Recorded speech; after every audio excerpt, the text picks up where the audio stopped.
Oftentimes, people love to take the path of least resistance.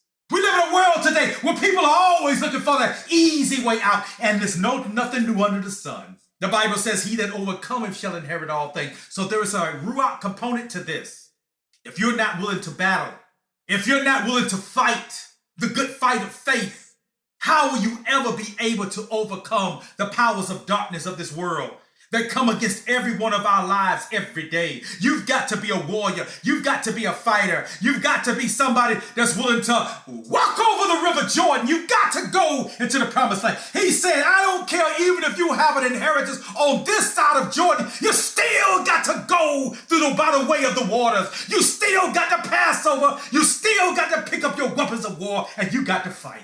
You got to fight. There's no way around it. This ain't no 10 tribes. We're going there as 12.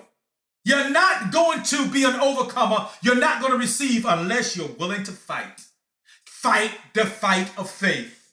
There's a war waged against the life of every true believer. Everybody that's walking this everlasting path. There's a war being waged against you by the powers of darkness in the invisible, unseen realm, whether you want to recognize it or not. But you got to fight, and you got to pass through the waters.